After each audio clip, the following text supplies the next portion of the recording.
Bueno, entonces vamos a terminar con la parte de introducción al formalismo cuántico, dando dos propiedades importantes de la purificación, que van de alguna forma a tomar en cuenta estos dos grados de libertad que les dije antes. La primera dice que todo par de purificaciones es equivalente módulo una unitaria local en el espacio auxiliar. Es decir, si tenemos psi1 y psi2, ambas purificaciones de un estado ρS, entonces hay una matriz unitaria que, que actúa sobre el sistema auxiliar E que las relaciona.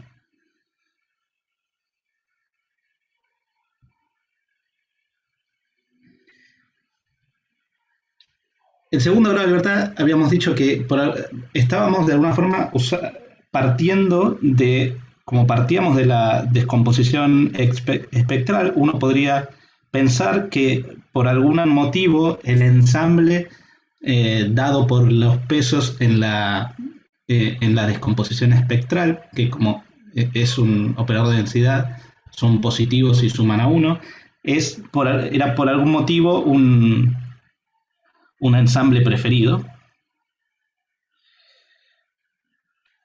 Pero resulta que uno, para cualquier ensamble de un estado cuya representación en el formalismo es el operador de densidad ρS, si uno tiene cualquier purificación de ρS, hay una base para el sistema E, tal que al medir el sistema E en esta base, el estado luego de la medición, si se obtuvo el resultado I, el resultado es ρ sub I. Entonces, de alguna forma, esto nos dice que midiendo en una parte de cualquier purificación de ρS, podemos preparar en S cualquier estado que forme parte de un ensamble y lo vamos a preparar con la probabilidad asociada. Entonces, no voy a hacer toda la derivación, se las voy a dejar como ejercicios, pero lo que tienen que usar dos cosas si quieren probar esto. La primera es que, bueno, si tenemos a ρS, que lo construimos de la forma que íbamos de ensambles a operadores de densidad,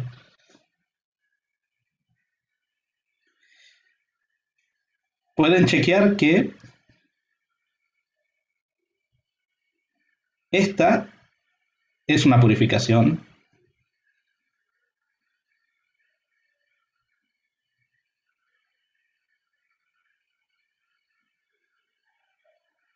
con los I,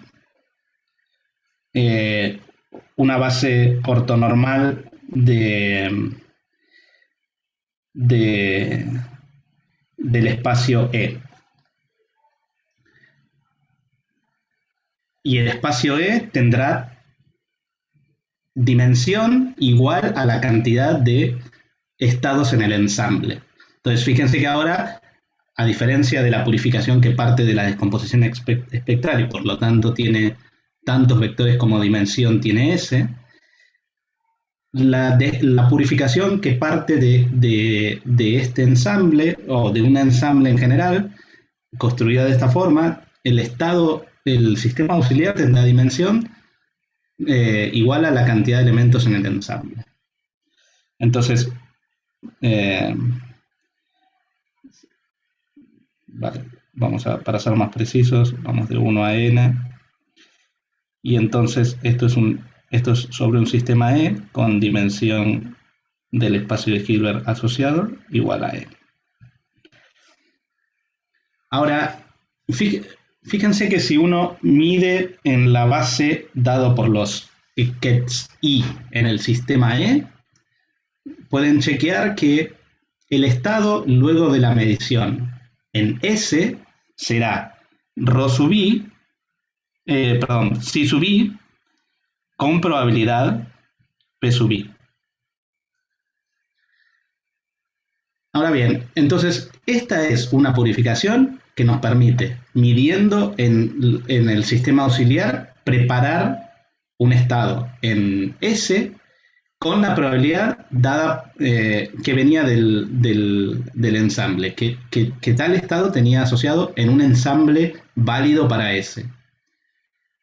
Ahora, para terminar la prueba, usen la primera propiedad de la purificación, que dice que cualquier purificación, cualquier par de purificaciones es equivalente módulo unitarias locales en el espacio auxiliar. Por lo tanto, esto que pudimos hacer, preparar un estado del ensamble en S, lo podemos hacer sobre cualquier purificación, porque de cualquier purificación ρ tilde a S, podemos ir a esta purificación que nos da esta forma de preparar estados, haciendo una unitaria en E. Y lo que tienen que ver es que si teníamos la forma entonces ahora de medir cualquier purificación es tomar esa unitaria que la relaciona con la que queremos y definir una nueva medición sobre E que estará dada por estos nuevos vectores en una nueva base para E. La dimensión sigue siendo n, u será una unitaria sobre HE, y es un cambio de base. Midiendo estos proyectores sobre esta purificación arbitraria, obtenemos con probabilidad I el resultado I, y el estado en S será psi sub i. Bien, entonces, dicho esto, empecemos con formalmente la parte de aleatoriedad. Entonces, como dijimos al principio de la clase, en el escenario general vamos a tener a Alicia con un dispositivo D que tiene un botón, y cada vez que se presiona ese botón, el dispositivo genera una cadena X de m bits.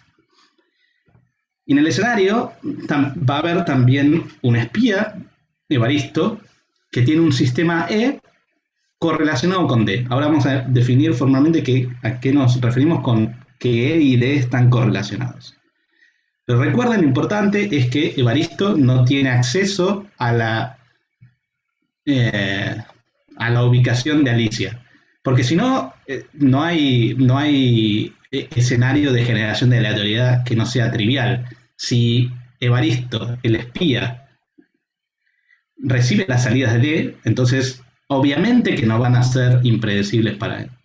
Entonces una asunción que haremos a lo largo del curso es que no hay pérdida de información de la ubicación de Alicia hacia Evaristo.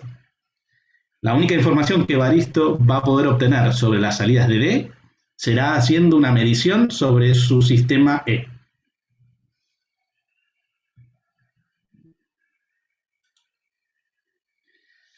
Bueno, entonces supongamos que Alicia aprieta su botón n veces y genera n cadenas de m bits. Entonces, como vimos, la forma de extraer números de sistemas cuánticos es haciendo mediciones. Entonces, modelamos cada evento de Alicia apretando el botón D como la medición de un POVM sobre el estado que representa el dispositivo E. Entonces, en cada evento de Alice apretando el botón, potencialmente el sistema D puede estar en un estado distinto, ρ de I, Y el POVM que se hace en cada vez I que Alice aprieta el botón será uno dado por efectos, tantos efectos como posibles resultados tiene la medición, que son 2 a la m. Y cada uno de estos vivirá, los POVMs operarán sobre un espacio de Hilbert HDI, sobre el cual también está definido, obviamente, el estado del sistema. Y la probabilidad de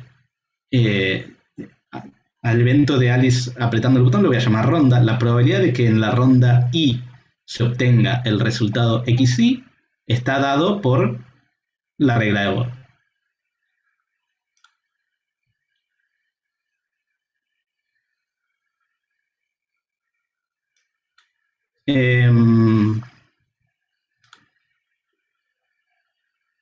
Entonces, ahora tenemos que en cada ronda hay un espacio de Hilbert asociado al sistema. Entonces, podemos asociar un espacio de Hilbert a las n rondas, que es el producto tensorial de los espacios de Hilbert de cada ronda. Entonces, el estado que describe las n rondas vivirá en el producto tensorial y además habrá un espacio de Hilbert para el sistema de Evaristo.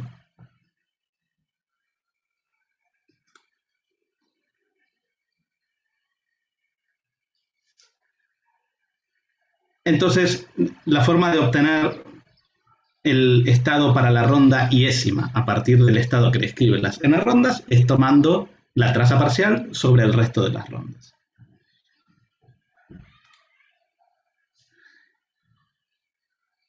Ahora,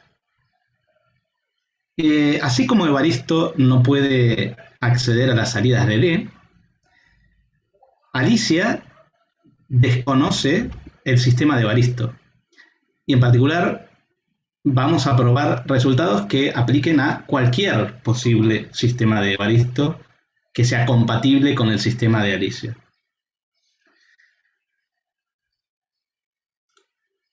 Entonces, si conociendo el sistema de Alicia solamente, ¿qué estado asignamos al sistema compuesto por el dispositivo de Alicia y el dispositivo de Evaristo? Bueno, esto será un estado ρ en el producto tensorial de los espacios HD y HE.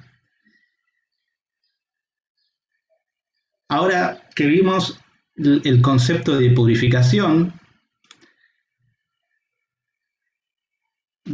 vamos a ver que no perdemos generalidad si el estado global es cualquier purificación del estado de Alicia, del estado del dispositivo de Alicia.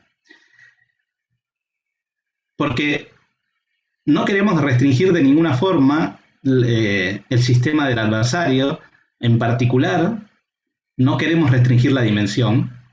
Entonces, acabamos de ver que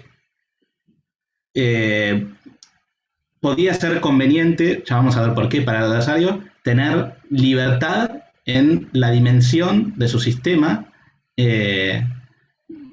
tal que el estado global sea puro y la parte de D sea el estado para D. Entonces, como no queremos restringir la dimensión, podemos asumir que Evaristo tiene cualquier purificación del estado de D. Acuérdense que vimos que cualquier purificación será equivalente por una unitaria del lado de Evaristo, y Evaristo con una medición en su sistema puede preparar cualquier estado en ρD con una probabilidad que sea compatible con un ensamble para ρD. Entonces fíjense, esto es Esta es, digamos, la parte más poderosa y que más diferencia a a la generación de aleatoriedad usando la cuántica versus la generación de pseudo-aleatoriedad. Porque en la generación de pseudo-aleatoriedad usualmente restringimos el poder computacional del adversario asumiendo que es polinomial.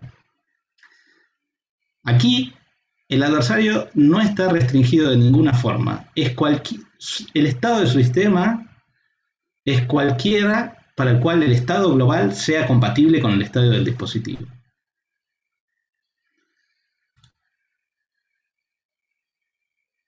Notar que en particular, entonces, el estado global puede ser un estado entrelazado.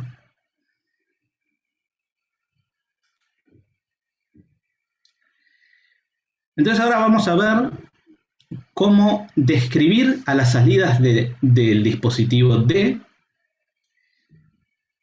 y cómo hablar de la relación entre las salidas del dispositivo D y la información que el usuario, la información cuántica que el usuario tiene en su sistema D. Y entonces para esto va a ser importante haber visto anteriormente el concepto de estado luego de una medición. Entonces, como dijimos, las salidas del dispositivo D, acuérdense que dijimos que tenemos n eventos de Alice apretando el botón, n rondas, eso genera n cadenas de m bits. Cada una de ellas, cada evento lo representamos con una variable aleatoria que toma valor en cadenas de m bits y tal que la probabilidad conjunta viene justamente de la regla de Born, de tomar el estado global, que asumimos una purificación del estado de D, y calcular la probabilidad de obtener en la primera medición la salida x1, en la segunda la salida x2 y en la enésima la salida xn.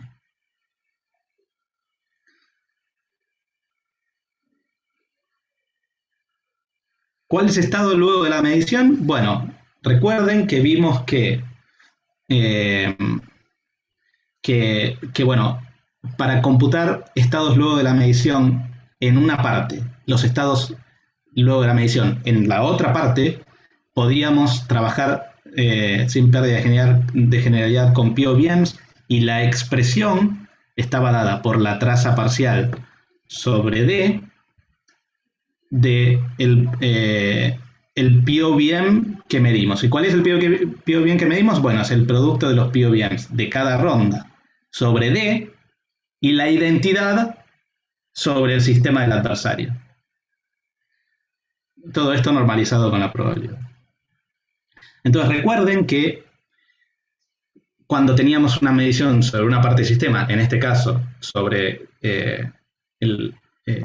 las n partes que representan a las n rondas, y obteníamos un resultado con una probabilidad P de x1 a xn, preparábamos un estado en la otra parte por cada resultado, y esa asociación de probabilidad y estado preparado era un ensamble para E.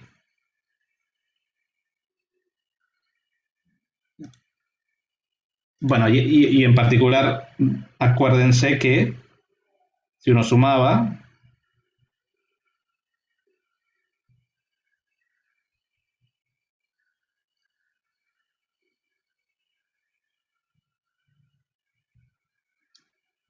obtenía error. Solamente porque es un ensamble compatible con el estado del sistema del adversario.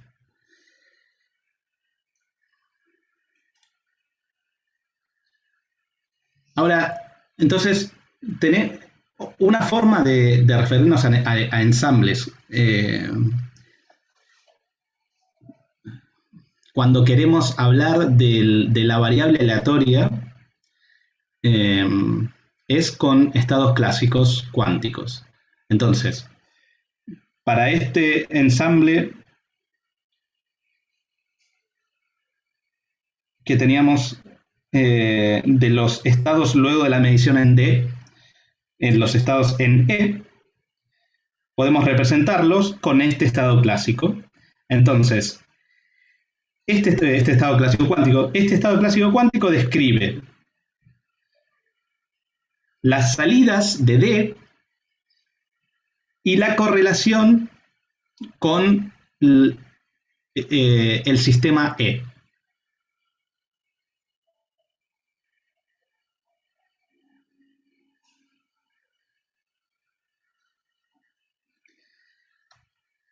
Entonces, esto que nosotros estamos viendo para el caso particular de generación de aleatoriedad se usa a lo largo del área de criptografía cuántica para describir justamente estas situaciones en las cuales un adversario puede tener información cuántica correlacionada con las salidas del dado protocolo criptográfico.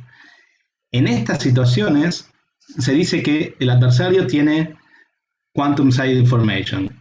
Perdón, no encontré una buena traducción para esto y no quería que si busquen no encuentren en Google. Pero bueno, a esto se lo refiere con quantum side information.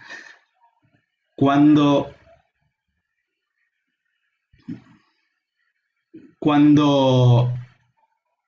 el estado que describe a las salidas de un protocolo y a la información que un adversario puede tener, como en este caso ROXE, cuando el estado es clásico-clásico,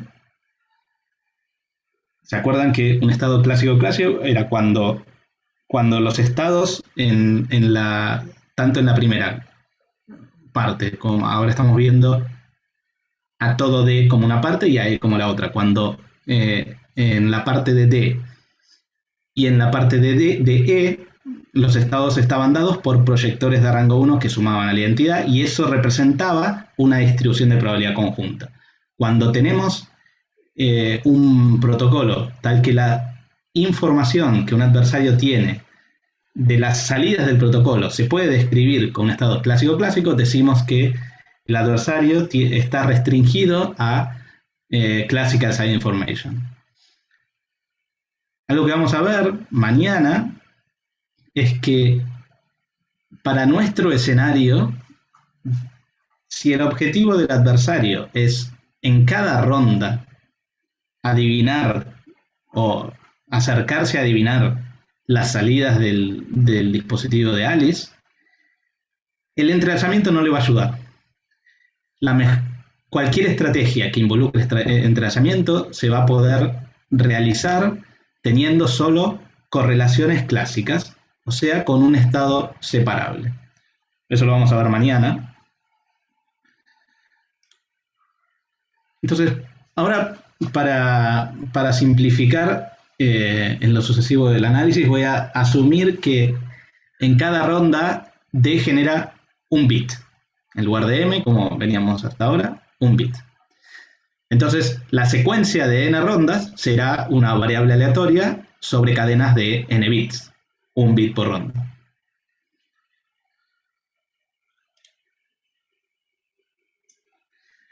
Entonces, ahora vamos a empezar a acercarnos a la definición de aleatoriedad. Entonces, tenemos estos estados que describen a la salida de D y cómo está correlacionada con la memoria cuántica de EVA. Entonces, nuestra definición de aleatoriedad va a aplicar a este tipo de estados. Y acuérdense de la introducción que hicimos en la primera clase, que queríamos dos cosas para una buena definición de aleatoriedad. La primera era que las salidas estén uniformemente distribuidas. Bueno, de lo que estuvimos viendo hoy en la clase de ayer, es fácil ver que eso se cumple si pedimos que el estado en la parte X sea el máximamente mixto en un espacio de dimensión 2 a la n. Básicamente, acuérdense que si teníamos el ejemplo que vimos era con la identidad sobre 2, o sea, el máximamente mixto en un espacio de dimensión 2, y medíamos, por ejemplo, en la base computacional, obteníamos cada uno de los dos resultados con probabilidad uniforme. Entonces ahora, en general, para un conjunto con 2 a la n cadenas, la forma de representar con un estado cuántico la distribución uniforme sobre cadenas de n bits es con el estado máximamente mixto en un espacio de dimensión 2 a la n. Entonces eso es, digamos, fácil de expresar, pero acuérdense que además de querer que las salidas estén uniformemente distribuidas, queríamos que sean impredecibles para cualquier adversario solamente restringido por la mecánica cuántica.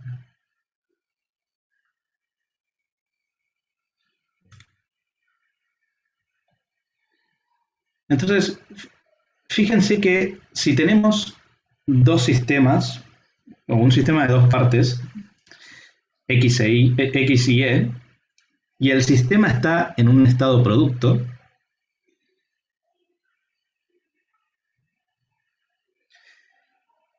cualquier par de mediciones locales, donde este concepto de localidad está de hecho relacionado con el que alguien les habló ayer, ya vamos a hablar más de esto el jueves.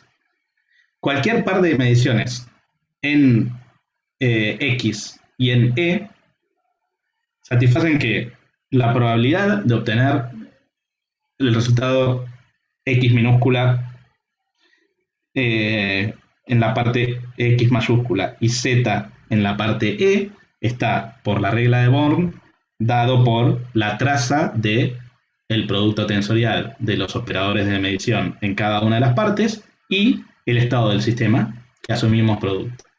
Entonces, fíjense que uno puede meter ρx en la parte X del tensor perdón, mx y me en la parte ρe. Y entonces esto se convierte en la traza de mx.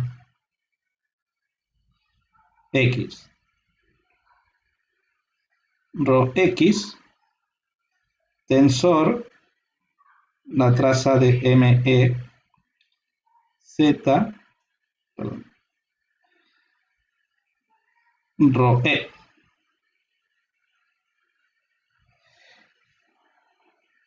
Y una de las propiedades que vimos de la traza es que era la traza del producto tensorial, era el producto tensorial de las trazas. Y cada una de estas trazas es la probabilidad de obtener, por ejemplo, el resultado X en una medición local sobre la parte X.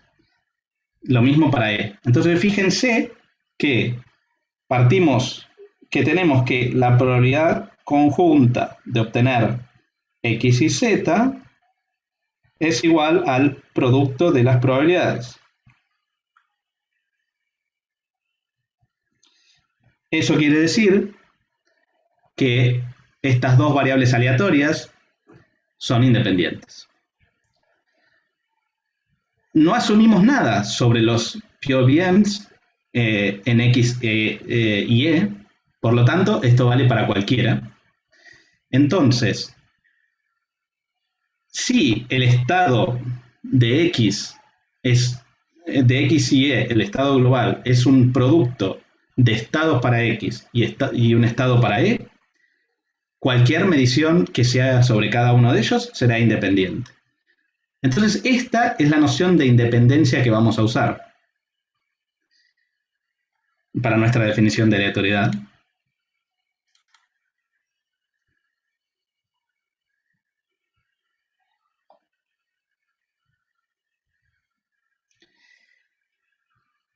Y tenemos entonces que la situación ideal la describe un estado clásico cuántico que es la distribución uniforme o su representación cuántica, el máximamente mixto, en la parte que representa las salidas de D, producto tensorial, cualquier estado para E. Entonces, este va a ser el estado ideal. Ahora, en sistemas físicos reales no existe la idealidad. Entonces, para nuestra definición de aleatoriedad nos vamos a conformar con estados que estén cerca del ideal. Entonces, si hablamos de cerca, necesitamos una noción de distancia, una noción de distancia entre estados. La distancia que vamos a usar es lo que se conoce como la distancia traza. Entonces, empecemos por definir lo que es la norma traza.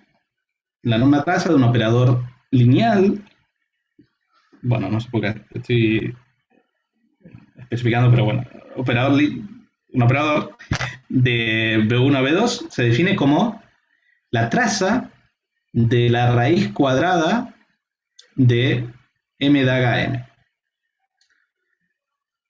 Entonces, eso probablemente no les diga nada. Ya vamos a ver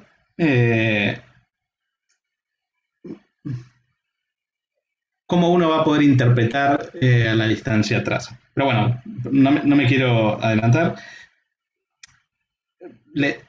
Pueden, sí, para practicar la parte de álgebra, básicamente, pueden chequear que para cualquier operador normal, la norma traza es la suma del módulo de los autovalores. Pero entonces, bueno, tenemos una noción de norma, tenemos una noción de distancia que es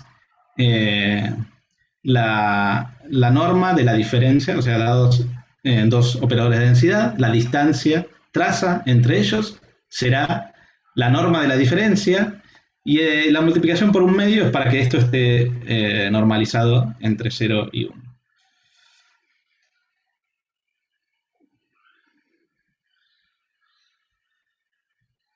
Bueno, entonces vamos a tratar de empezar a generar un poco de intuición acerca de la distancia traza, porque francamente de la definición, que es la raíz cuadrada del producto de m daga m, o rho menos sigma daga rho menos sigma, no es difícil extraer algo.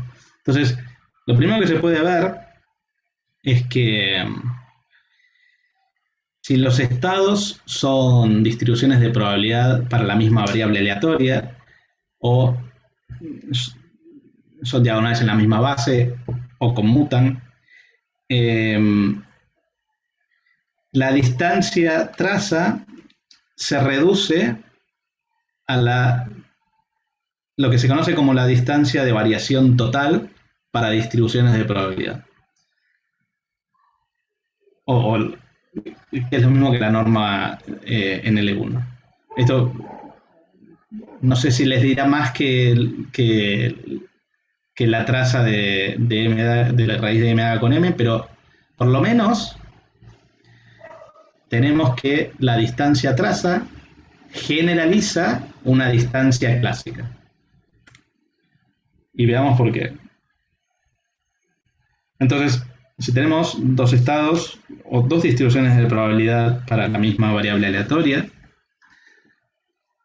fíjense que vamos a la definición de distancia traza, entonces es un medio de la norma de la diferencia, eso es un medio de la traza de la raíz cuadrada de el operador dado por la diferencia, daga por la diferencia. Ahora, como estos son operadores de densidad, y el primero, el operador daga distribuye sobre operadores, sobre la suma, y luego cada uno de ellos es hermítico porque es de semidefinido positivo. Tenemos que el daga de la diferencia es la diferencia, entonces tenemos la raíz cuadrada del producto. Entonces la raíz cuadrada del cuadrado de la diferencia. Ahora, desarrollando, como ambos son diagonales en la misma base, podemos agrupar coeficientes asociados al mismo estado en una base, y esos coeficientes van a tener peso la probabilidad correspondiente.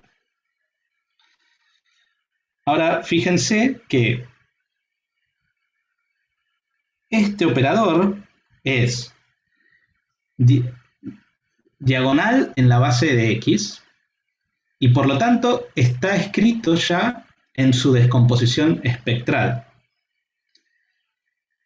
Entonces, tomar el cuadrado de este operador es, por lo que vimos en la primera clase de función de operadores, tomar el cuadrado de los autovalores. Ahora, tomar el cuadrado, eso nos da un nuevo operador, que sigue siendo diagonal en la base de X. Por lo tanto, tomar la raíz cuadrada será tomar la raíz cuadrada de estos nuevos autovalores que eran el cuadrado de p de x menos q de x. Por lo tanto, tomar la raíz cuadrada del cuadrado es el módulo.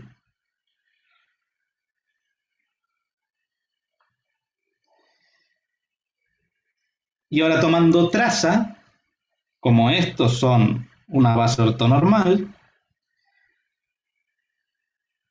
su traza es igual a 1. Y recuperamos entonces la definición de distancia de variación total. Entonces, bueno, esta noción de distancia para estados, por lo menos cuando los estados son clásicos, se reduce a una distancia conocida.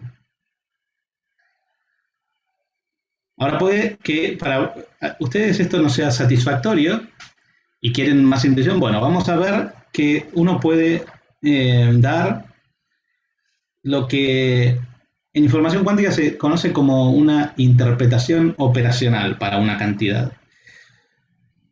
Vamos a ver que la distancia traza está linealmente relacionada con la probabilidad de distinguir con una única medición entre los estados para los cuales estamos tomando la distancia. Esto de asociar una probabilidad de éxito a una magnitud se conoce como dar una interpretación operacional. Hay una tarea cuya probabilidad de éxito se describe con esta magnitud.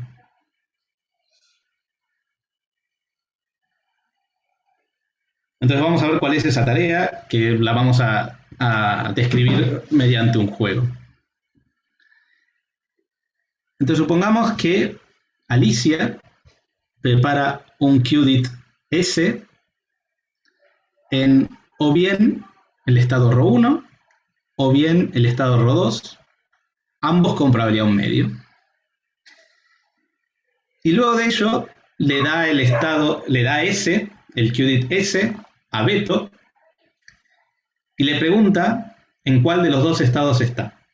O sea, Beto sabe que Alicia va a preparar a S en o bien ρ1 o bien ρ2 con igual probabilidad, pero no sabe cuál preparó y tiene que determinarlo.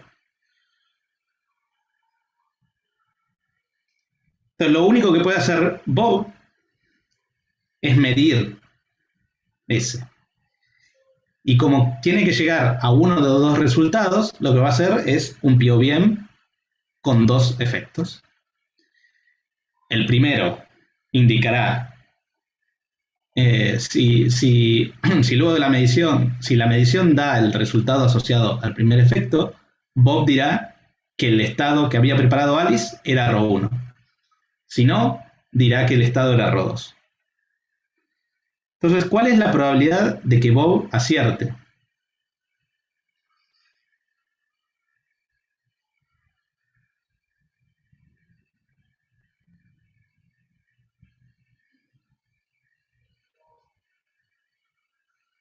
Bueno, la probabilidad de que Bob acierte, vamos a primero escribirlo con letras. La probabilidad de éxito será la probabilidad de que Bob diga, o Beto, perdón. Bueno, voy a seguir diciendo Bob. Estoy demasiado acostumbrado, perdón. Que Bob diga 1 cuando Alicia preparó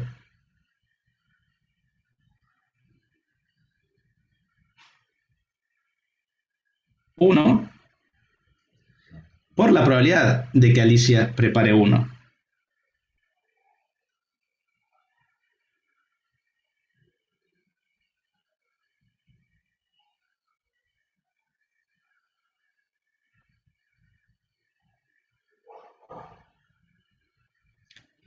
Vamos a poner ρ1 mejor.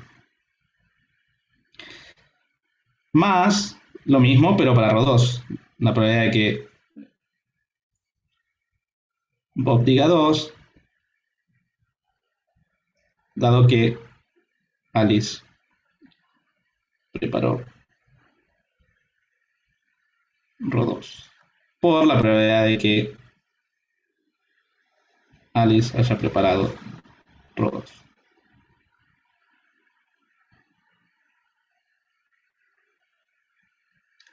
Bueno, entonces pasemos esto a símbolos.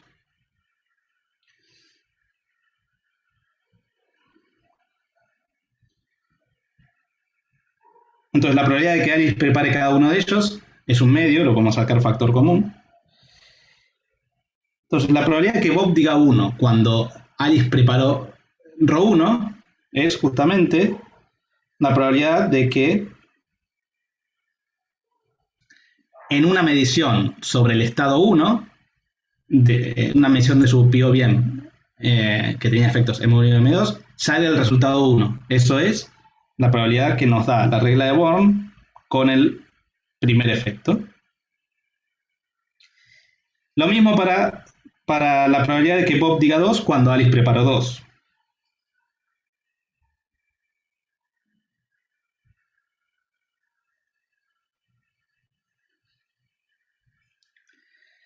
Ahora,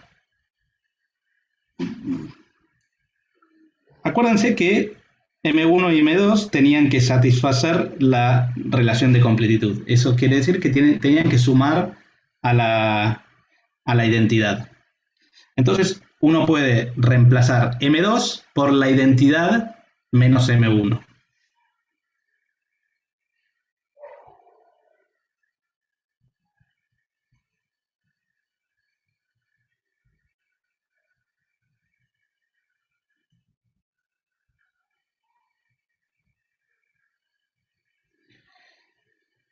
Entonces ahora podemos agrupar M1s.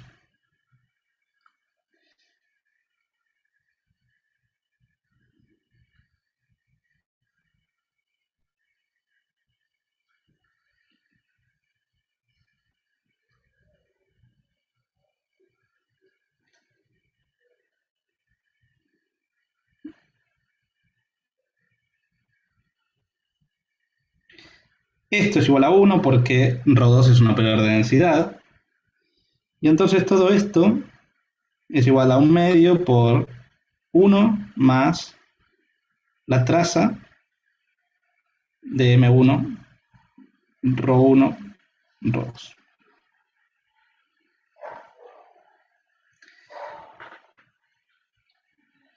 Antes de seguir, a algunos probablemente esta expresión para una probabilidad de éxito en este experimento les suene y de la materia de estadística, porque esto justamente es un test de hipótesis. Es la probabilidad de éxito en un test de hipótesis binario. La hipótesis nula es que el estado es ρ1 y la hipótesis, la hipótesis complemento es que no es ρ1, es que es ρ2. Y entonces esta es la probabilidad de éxito o 1 menos la probabilidad de de error, y la probabilidad de error, recuerden, estaba dada por la probabilidad de cometer un error de tipo 1 y un error de tipo 2.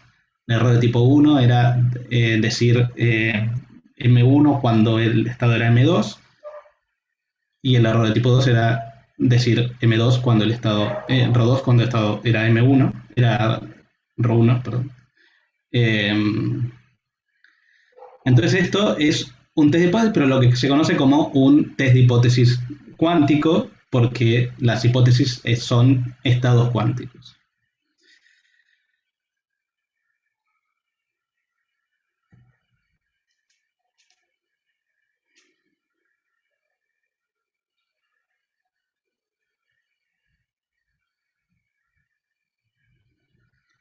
Bueno, entonces justamente esta es la expresión para la probabilidad de éxito de Bob cuando hace la medición dada por M. Ahora bien, Bob no está restringido a hacer un pío bien particular. Entonces, la probabilidad de éxito en este juego para Bob se obtiene maximizando sobre cualquier medición que pueda hacer Bob sobre el qubit S. Ahora fíjense, aquí escribí la maximización de esta forma porque, bueno, primero porque esto es, se puede probar que la distancia traza entre R1 y R2 es justamente esta expresión. Esta es una demostración que tenía pensado hacerles, pero bueno, me di cuenta que por cuestión de tiempo no voy a poder hacer todas las demostraciones que quería.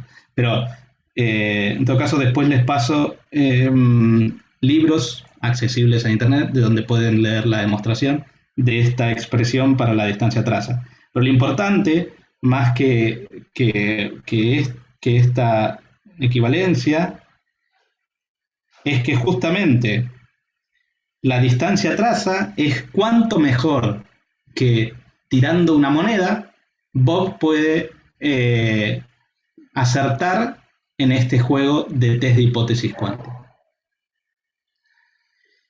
Dicho de otra forma, cuánto mejor que tirando una moneda, Bob puede distinguir entre uno u otro estado.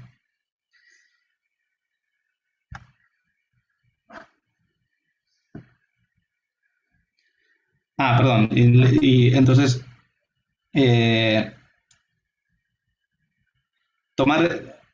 nos pasamos de efectos a maximizar sobre cosas que están, sobre operadores que son semidefinidos positivos y son menores o iguales a la identidad, pero pueden ver que los autovalores de los efectos no pueden ser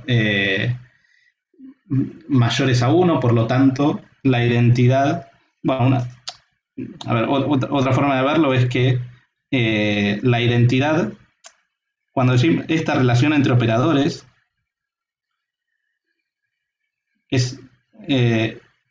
su definición es que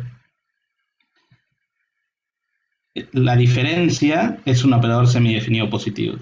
Pero fíjense que la diferencia entre la identidad y M1 es M2. Y M2 es un operador semidefinido positivo porque es parte de un efecto. Bien.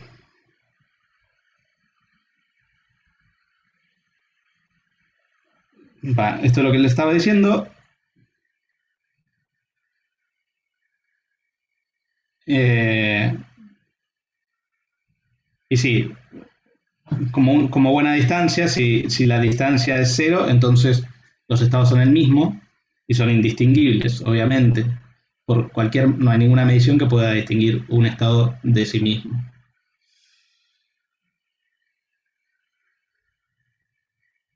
Bueno, entonces, ahora que tenemos una definición de distancia, podemos dar nuestra definición de aleatoriedad.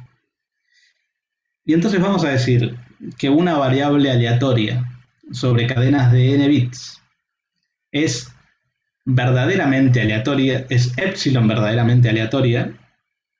Esta es una Es un nombre que viene de este trabajo, aunque esta noción de distancia a un estado ideal ocurre a lo largo de criptografía cuántica. Pero bueno, en este caso vamos a decir que es epsilon verdaderamente aleatoria si está a distancia epsilon de nuestro estado ideal.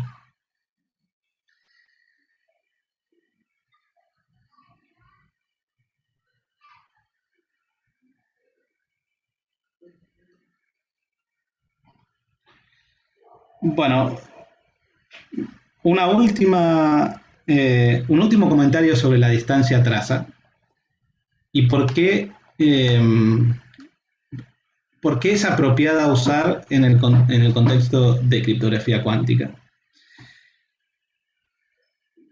Lo que nos permite la distancia traza es dar una definición de aleatoriedad, que es lo que se conoce como universalmente componible o universally composable. Y informalmente, una noción de seguridad es universally composable si tenemos protocolos criptográficos, o sea, P1 y P2, que son seguros con esta definición. Entonces, cuando componemos, digamos, P1 con una versión epsilon segura de P2, la composición es epsilon segura.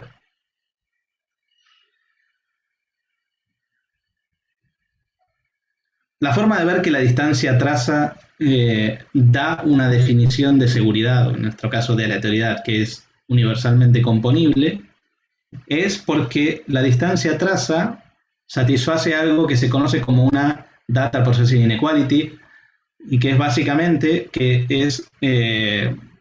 es contractiva bajo canales cuánticos. Entonces, no les voy a dar la definición de canal cuántico porque no la vamos a necesitar para el resto, pero piénsenlo como la transformación más general sobre operadores de densidad. O sea, que llevan operadores de densidad a operadores de densidad. Formalmente, para los que conocen, una operación cuántica es algo que es una operación que es lo que se conoce como completamente positiva y que preserva la traza.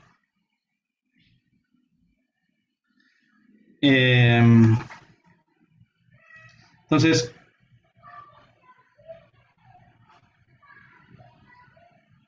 veamos cómo se por qué el hecho de que la distancia traza satisfaga una data processing inequality nos permite concluir que protocolos que son seguros con una definición dada por la distancia traza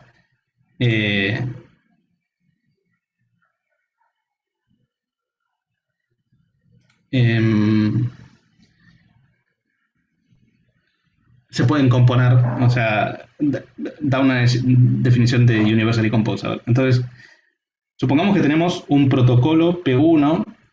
P1 va a ser el protocolo más general que lleve estados a estados, será un canal cuántico. Supongamos que no tiene entradas P1 y que su salida ideal es ρ1 ideal. Ahora supongamos que tenemos otro protocolo, P2, que su salida ideal, cuando se instancia con un ρ1 ideal,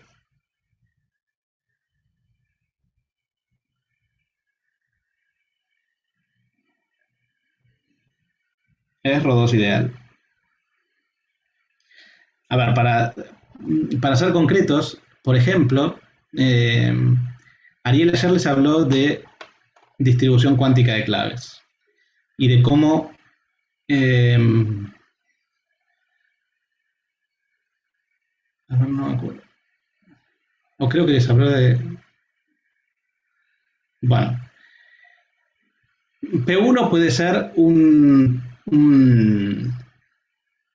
Ah, sí, les habló de distribución cuántica de claves, y entonces cómo eso luego se puede hacer, usar para criptografía usando, por ejemplo, un one-time pad. P1, en este caso, será el protocolo que da las claves, y P2 es el one-time pad. Entonces queremos componer estos dos protocolos. Entonces supongamos que tenemos ahora un ρ1 real a distancia epsilon de un ρ1 ideal. Entonces, supongamos que tenemos un protocolo de generación de claves distribuidas, o en nuestro caso un protocolo de generación de aleatoriedad que da a su salida estados que están a distancia epsilon del ideal. En nuestro caso, que da cadenas epsilon verdaderamente aleatorias. Bueno, ¿qué pasa si aplicamos P2 a cada uno de ellos?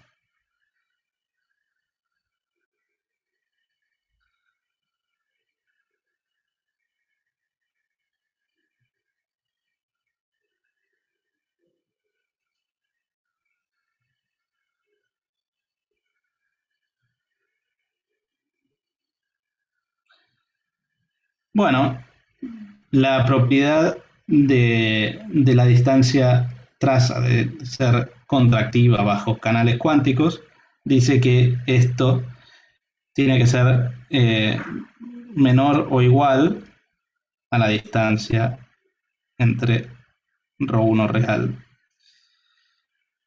y ρ1 ideal.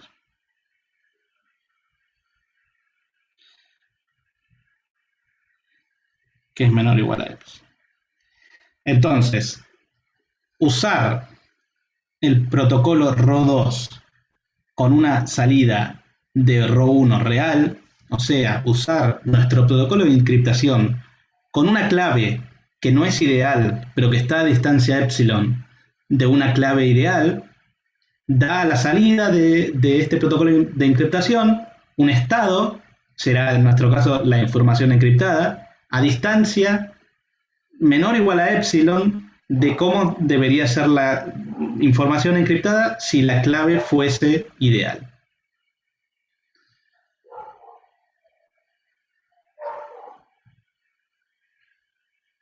Esto que les estoy contando de una manera informal, solamente para que conozcan la intuición detrás del concepto de Universally Composable. Lo pueden leer, por ejemplo, de este paper de Renner. Un último comentario sobre la noción de componibilidad universal. En particular para criptografía cuántica, inicialmente la noción de seguridad que se usaba partió como usualmente se hace en información cuántica tratando de generalizar una noción clásica. En el caso de la criptografía clásica, la noción de seguridad está dada por la información mutua.